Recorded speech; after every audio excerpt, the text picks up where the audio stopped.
अस्सलाम वालेकुम दोस्तों। तो आज की वीडियो में हम बात करेंगे, अगर आप जो यूट्यूब पर सक्सेसफुल जो है बनना चाहते हैं और आप चाहते हैं कि आप यूट्यूब पर कामयाब हो सकें, तो इसके लिए आपने जो है, अगर आप नए नए यूट्यूब चैनल खोल रहे हैं या आपने नए चैनल खोला है, तो आपने क्या करना है कि 100 दिनों के लिए आपने जो है रेगुलर एक वीडियोज़ अपलोड करनी होगी। यानी 100 डेज़ तक जो है आपने एक वीडियो जो है ज़रूर डालनी है और उसमें कुछ भी क़ज़ाई नहीं करनी।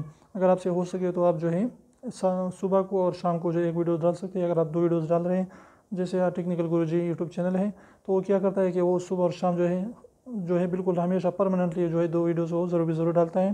तो आप उसके देख सकते हैं कि 20 मिलियन प्लस उसके सब्सक्राइबर हो चुके हैं, क्योंकि उसने कंसिस्टेंसी रेगुलरिटी कायम रखा। अगर 2 से ज़्यादा भी अपलोड कर सकते हो अपलोड करते हैं, लेकिन 2 को बिल्कुल नहीं छोड़ते, यानी 2 वीडियो ज़रूर जो है वो अपलोड करते हैं। तो इसलिए अगर आप भी कंसिस्टेंट रहे, 2 वीडियोज़ या 1 वीडियो डेली के अपलोड करते रहें, तो इंशाल्लाह इस तरीके से आपका चैनल जो है ज़रूर ग्रो करेगा। तो उम्मीद करो जो टिप आपको अच्छी लगी, वीडियो अच्छी लगी, वीडियो को लाइक करिए, चैनल को सब्सक्राइब करना ना भूलें और रेड सब्सक्राइब को ज़रूर दबाएं, बिल्कुल फ्री है, इसका पैसा नहीं लगता। और भी हमने इस एपिसोड बनाए यूट्यूब के बारे में, अगर आप जानना चाहते हैं तो उसको आप ज़रूर वॉच करें। तो फिर मिलते हैं साथ, तब तक इजाज़त दीजिए। अल्लाह हाफिज़।